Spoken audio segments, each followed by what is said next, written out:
اشفاق نے گھر بیچ کر بیٹی کو ڈاکٹر بننے کے لیے کالج بھیج دیا تو پروفیسر عامر رمشا کو بہانے سے آفس بلا لیتا اور اس کے ساتھ نازیبا حرکات کرتا۔ وہ گھر جاتی ساری رات روتی رہتی کیونکہ ایک طرف عزت تھی اور دوسری طرف بات کی ساری جمع پونجی۔ اس کا آخری سال چل رہا تھا تو ایک دن پروفیسر بولا، فائنل پیپرز میں اگر پاس ہونا ہے تو کل میرے آفس آ جانا، نہیں تو میں فیل کر دوں گا۔ رمشا ساری رات جائے نماز پر بیٹھی آنسو بہاتے ہوئے دعائیں مانگتی رہی، اور اگلی صبح جب اشفاق کام پر جانے لگا تو وہ رمشا کو اٹھانے گیا تو اس کے اوپر قیامت ٹوٹ پڑی۔ سامنے رمشا کے آنسو تواتر سے بہہ رہے تھے۔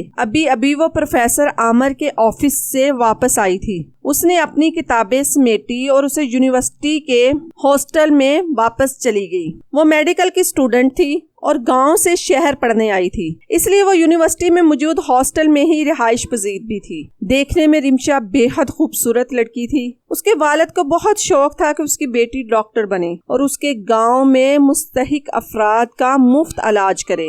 جب سے اس نے ہوش سنبھالی تھی اپنے والد کے منہ سے خود کو ڈاکٹر رمشا کہتے ہی سنا تھا۔ وہ اسے کبھی بھی اس کے نام سے نہیں پکارتے تھے، کبھی ڈاکٹر رمشا کہتے، کبھی ڈاکٹر صاحبہ کہتے تھے۔ کہتے کہ میرے خوابوں کو پایا تکمیل تک پہنچائے گی۔ اپنے والد کی خوابوں کو اپنی آنکھوں میں اس نے اسی وقت سجا لیا جب وہ چھوٹی سی بچی تھی، جب وہ ڈاکٹر کا ٹھیک طرح سے مطلب بھی نہیں سمجھتی تھی، لیکن اس کو یہ پتا تھا کہ وہ اپنے والد سے بے تحاشا محبت کرتی ہے۔ اس لیے والد صاحب نے جب کہہ دیا کہ رمشا ڈاکٹر بنے گی تو رمشا ڈاکٹر ہی بنے گی۔ بچپن میں اس کی ہمجولیاں گڈا گڑیا کے شادیاں رچاتی تھیں، کینچے کھیلتی تھیں، لیکن وہ پلاسٹک کا بنا ڈاکٹر کا سامان ہاتھ میں لیے سفید رنگ کا کوٹ پہنے ہمیشہ ڈاکٹرنی ہی بنتی تھی۔ اور جب اشفاق اپنی بیٹی کو یوں دیکھتا تو نہال ہونے لگتا، اس کے ہاتھ چومنے لگتا، کہتا کہ اللہ پاک ایک دن انہی ہاتھوں میں شفا ڈال دے گا، میری بچی جس مریض کو دوا دے گی وہ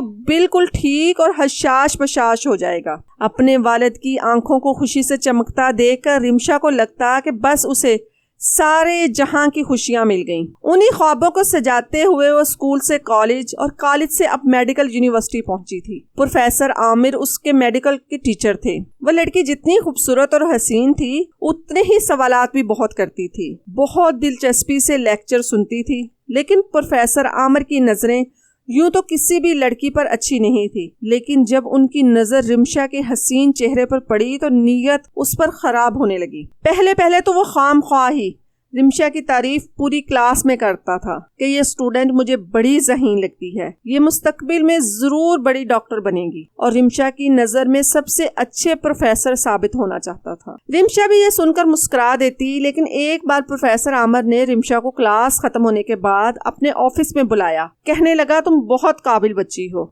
میں چاہتا ہوں تمہیں الگ وقت دوں تاکہ تم کامیابی کی منازل بڑے اچھی نمبروں سے طے کر سکو۔ یہ سن کر رمشا کا تو چہرہ چہکا تھا۔ جیسے ہی کلاس ختم ہوئی کچھ دیر بعد ہی وہ پروفیسر عامر کے آفس چلی گئی، جہاں اس وقت وہ بالکل اکیلے بیٹھے تھے۔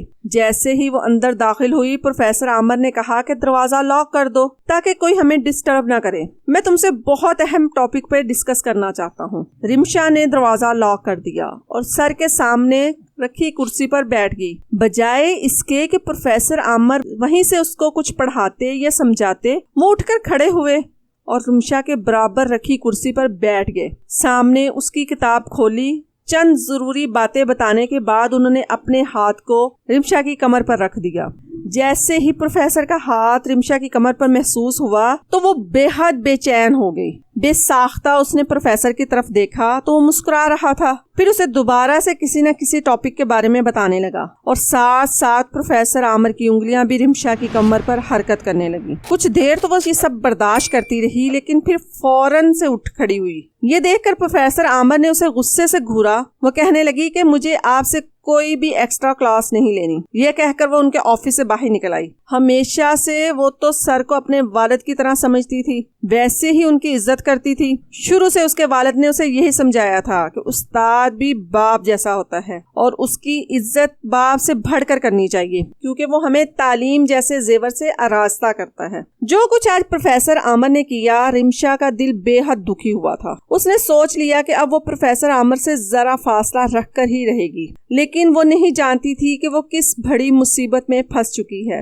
اگلے ہی روز جب پروفیسر عامر کلاس میں داخل ہوئے، انہوں نے گھورتی ہوئی نظروں سے رمشا کو دیکھا، پھر کہنے لگے کہ میں آج آپ لوگوں کا ٹیسٹ لینا چاہتا ہوں۔ یہ سن کر تمام اسٹوڈنٹ پریشان ہو گئے، کہنے لگے سر آپ نے پہلے تو ہمیں اطلاع نہیں دی۔ پروفیسر عامر نے کہا ہمیشہ اسی طرح ٹیسٹ لیا کروں گا، اس لیے آپ لوگ اپنے پیپر نکالیں اور ٹیسٹ دینا شروع کر دیں۔ پروفیسر عامر نے بڑے مشکل سوال اسٹوڈنٹ کو دیے، تقریباً کسی کو بھی ٹھیک سے کچھ نہیں آ رہا تھا۔ اس کے بعد پروفیسر عامر نے جو دھماکہ اسٹوڈنٹ پر کیا، سب ہی پریشان ہو کر رہ گئے۔ وہ کہنے لگے کہ اس ٹیسٹ کے نمبر وہ فائنل میں انکلوڈ کر دیں گے اور جس شاگرد کے نمبر کم آئے وہ مزید تعلیم حاصل نہیں کر سکے گا۔ یہ سن کر تمام اسٹوڈنٹ پریشان ہو گئے۔ رمشا کا ٹیسٹ تقریباً سب سے اچھا ہوا تھا، کیونکہ وہ کلاس میں واقعی ہی بہت توجہ سے لیکچر سنتی تھی، لیکن اس کے ہوش اس دن اڑے جب سر نے کہا کہ تمام بچوں کے ٹیسٹ بہت اچھے ہوئے ہیں، سوائے ایک کے کم نمبر آئے ہیں، وہ مزید میڈیکل آگے نہیں پڑھ سکے گی۔ تمام بچوں نے جب اس اسٹوڈنٹ کا نام پوچھا تو انہوں نے رمشا کا نام لیا تھا۔ یہ سن کر رمشا کی رنگت اڑی تھی۔ جب اس نے اپنے پیپر دیکھا تو وہ حیران رہ گئی، اس کے کیے ٹھیک ٹھاک جواب اس پرچے سے بالکل غائب تھے۔ پھر اس نے غور کیا تو یہ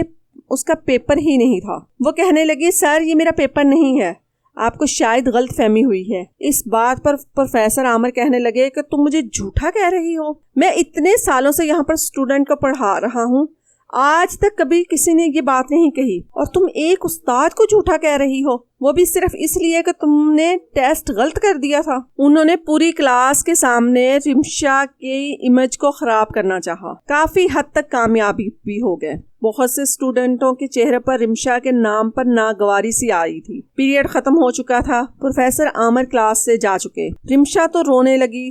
وہ فوراً سے اپنا پیپر لے کر پروفیسر عامر کے آفس میں گئی۔ اس نے دستک دی، اندر آنے کی اجازت چاہی تو وہ اپنے آفس کے ریوالونگ چیئر پر بیٹھے بڑی کمینگی سے مسکرا رہے تھے۔ رمشا کو اندر آنے کی اجازت دیتے ہوئے انہوں نے کہا کہ پہلے کمرے کا دروازہ لاک کر کے بند کر دو۔ یہ سننا تھا رمشا کی رنگت فک ہو گئی۔ وہ کہنے لگی سر مجھے صرف آپ سے 2 منٹ بات کرنی ہے۔ ابھی اس نے بات بھی مکمل نہیں کی تھی کہ جب وہ دھاڑ کر بولے تمہیں سنائی نہیں دے رہا میں کیا کہہ رہا ہوں؟ کمرے کا دروازہ لاک کرو اور اسے بند کرو اور ادھر میرے پاس آؤ، ورنہ جو آج میں نے تمہیں دکھایا ہے وہ صرف ایک نظارہ ہے، میں تمہارا پورا فیوچر برباد کر کے رکھ دوں گا۔ تم اس یونیورسٹی میں کیا کسی بھی یونیورسٹی میں نہیں پڑھ پاؤ گی۔ یہ سننا تھا کہ رمشا سانس لینا بھی بھول گئی۔ کانپتے ہاتھوں سے اس نے کمرے کا دروازہ لاک کیا اور دروازہ بند کیا۔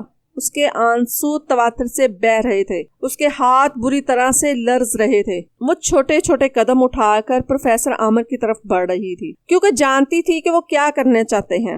رمشا کی بے بسی کو دیکھ کر وہ شخص فوراً اٹھ رہا تھا اور اپنے سر کے پاس پہنچی تو وہ پروفیسر بھی کھڑا ہو گیا۔ رمشا کے ساتھ نازیبا حرکتیں کرنے لگا۔ وہ بار بار اسے خود سے پیچھے کر رہی تھی۔ وہ کہنے لگا کہ اگر تم نے میری بات نہ مانی تو تم اچھی طرح سے جانتی ہو میں کیا کر سکتا ہوں، لیکن رمشا شاید ایسی حرکتوں کی متحمل نہیں تھی، اس لیے اس نے پروفیسر کو دھکا دے کر پیچھے کیا اور خود کمرے سے باہر آ گئی۔ بیماری کا بہانہ بنا کر اس نے ایک اپلیکیشن یونیورسٹی میں دی اور خود اپنے گاؤں چلی گئی۔ جب اچانک اشفاق نے بیٹی کو گھر میں دیکھا تو پریشان ہو گیا۔ وہ بہت خاموش اور چپ چپ سی تھی، نہ کسی سے بات کر رہی تھی نہ کھا پی رہی تھی۔ کہنے لگی میری طبیعت ٹھیک نہیں۔ اشفاق نے کہا کہ ایسا کیا ہو گیا ہے تمہیں؟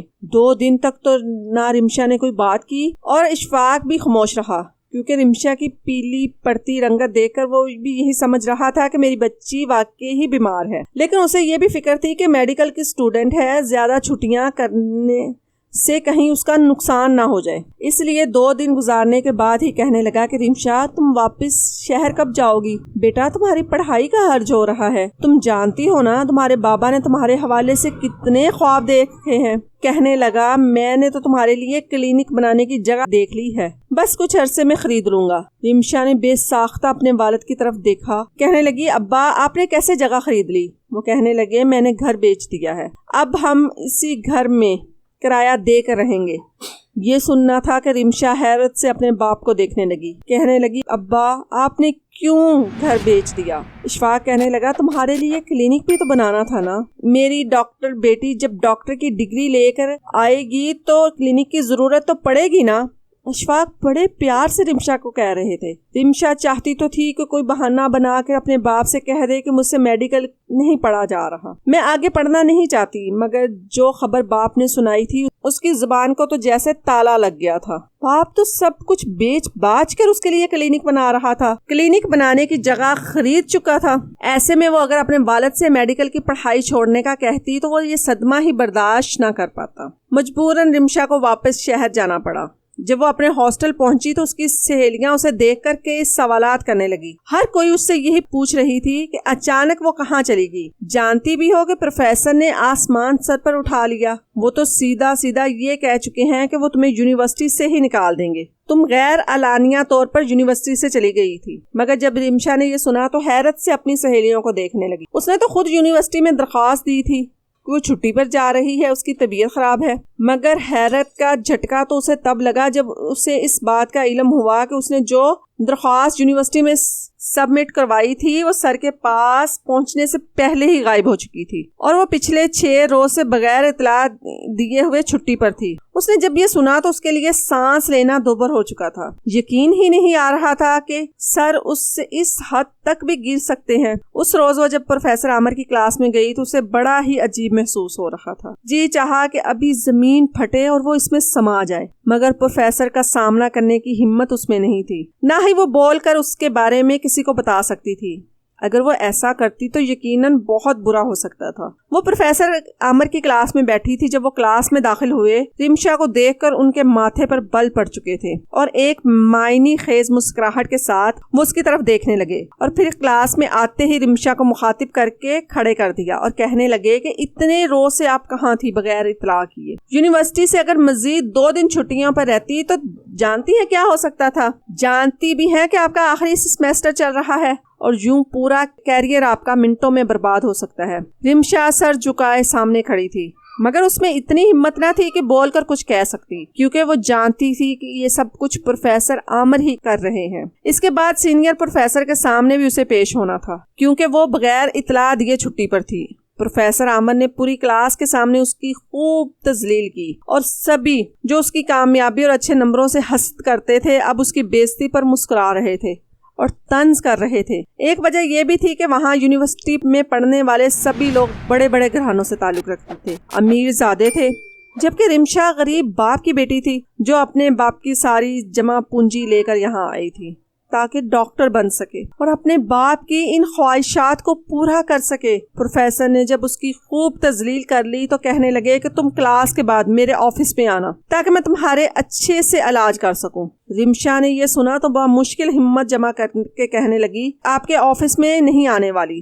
سب کے کان کھڑے ہو گئے، ہر کوئی رمشا کی طرف مخاطب ہوا تھا، جبکہ وہیں پروفیسر عامر کے غصے کی کوئی انتہا نہ رہی۔ وہ آگ بگولا ہو کر سرخ چہرے سے رمشا کو دیکھنے لگے اور بولے کہ تم جانتی بھی ہو کہ تم کیا کہہ رہی ہو؟ تم تو دن بہ دن بدتمیز ہوتی چلی جا رہی ہو۔ میں نے تو سن رکھا تھا کہ تم کلاس کی سب سے ہونہار اور اچھی گریڈز لینے والی لڑکی ہو، مگر یہاں تو مجھے کچھ اور ہی دکھائی دے رہا ہے۔ مگر خیر، تم جیسے گاؤں سے آئی ہوئی لڑکیاں شہر آ کر یہی سب تو کرتی ہیں، یہاں کی رنگینیاں دیکھ کر وہ سب کچھ بھول جاتی ہیں۔ رمشا کی اتنی تذلیل تو شاید آج تک کبھی نہیں ہوئی تھی۔ وہ اس کے باوجود دوبارہ کچھ نہ بولی، کیونکہ جانتی تھی کہ سب پروفیسر کی بات پر ہی یقین کریں گے اور اس کی بات پر کوئی بھی یقین نہیں کرے گا۔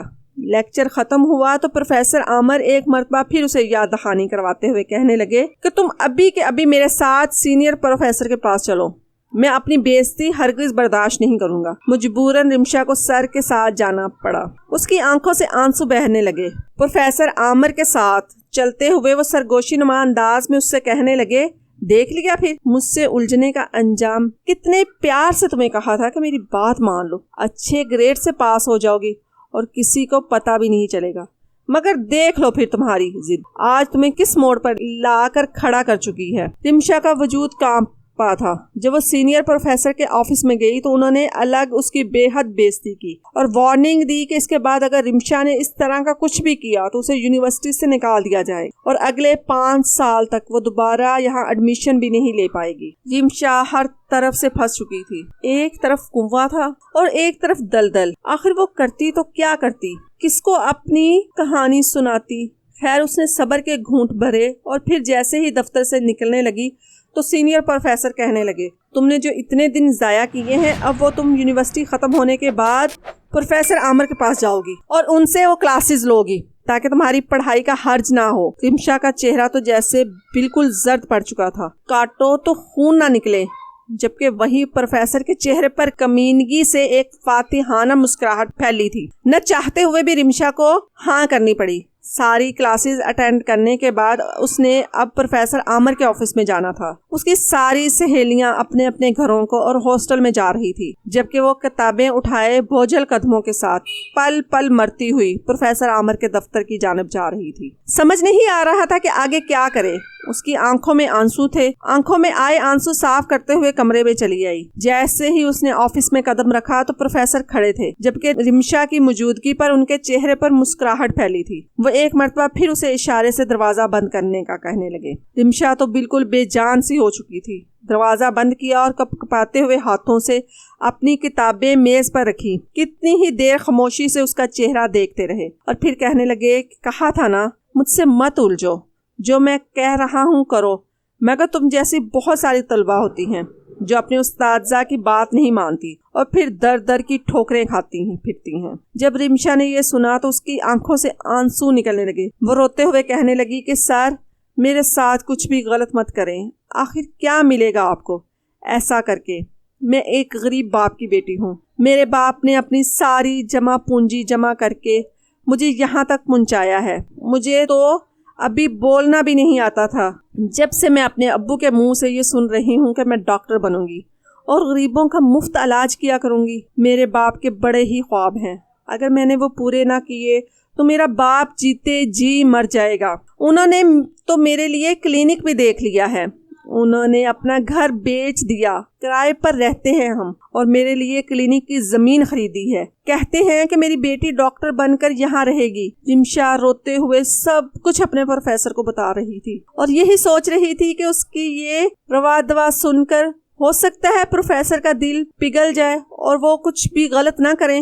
آخر کو وہ ایک انسان تھے نا۔ مگر اگلے ہی پل پروفیسر جمائی لینے کے انداز میں کہنے لگے، یہ تو تمہیں میں کہہ رہا ہوں کہ تمہارا باپ ساری جمع پونجی تم پر لگا چکا ہے اور اب تمہیں میری بات ماننی ہوگی تاکہ تم کامیاب ہو سکو، اپنے گاؤں میں صرف کلینک ہی کیوں پورا ہسپتال بنا سکو۔ رمشا پروفیسر کا ایک ایک الفاظ سن رہی تھی، اس کی آنکھوں سے آنسو رواں تھے۔ اگلے ہی پل پروفیسر آگے بڑھے اور انہوں نے رمشا کو اپنی گرفت میں لے لیا۔ وہ خود کو چھڑوانے کی ناکام کوشش کرنے لگی، مگر پھر چند ہی لمحوں بعد اس کے سارے خواب چکنا چور ہو چکے تھے۔ اس کی زندگی برباد ہو چکی تھی۔ شام کے 5 بجے تھے جب پروفیسر نے اسے دھکا مار کر اپنے آفس سے نکالا۔ اس کی حالت غیر ہو چکی تھی، وہ بت بنی تھی۔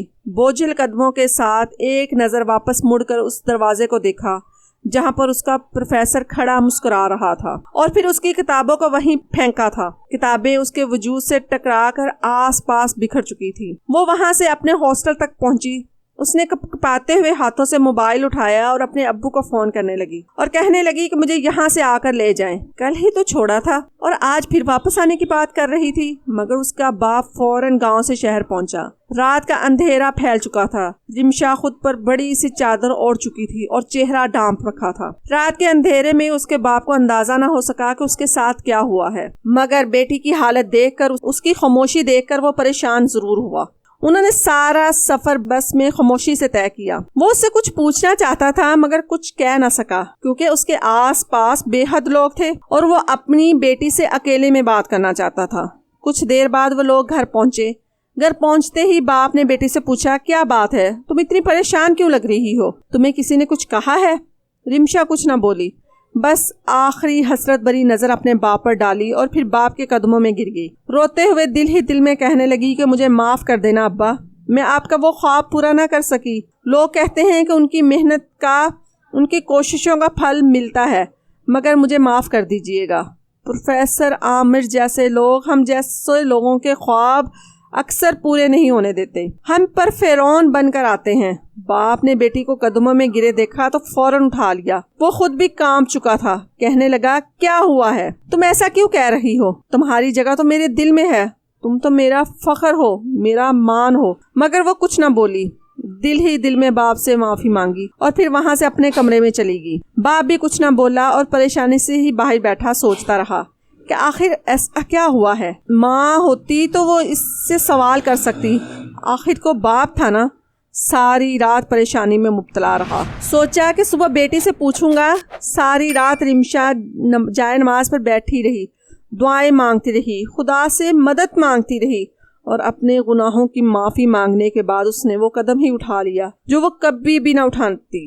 ایک ہی لمحے میں سارے مناظر فلم کی طرح اس کے ذہن میں چلے اور پھر وہ کر بیٹھی جو اس کے باپ پر قیامت بن کر ٹوٹا تھا۔ صبح ہوئی، اس کے باپ دروازہ کھٹکانے لگا۔ اس نے ناشتہ خود اپنے ہاتھوں سے تیار کیا تھا مگر دروازہ نہ کھلا۔ اسے پریشانی سی ہوئی۔ جو ہی دروازہ کھلا تو اندر کا منظر دیکھ کر اس کی چیخ نکل گئی۔ اس کی بیٹی بستر پر گری تھی اور اس کی نس کٹی ہوئی تھی، خون فرش پر پھیلا ہوا تھا، وہ مر چکی تھی۔ باپ فوراً مری ہوئی بیٹی کو ہسپتال لے گیا مگر ڈاکٹروں نے بھی یہی کہا کہ وہ مر چکی ہے، یہ پولیس کیس ہے۔ فوراً پوسٹ مارٹم وغیرہ کیا گیا۔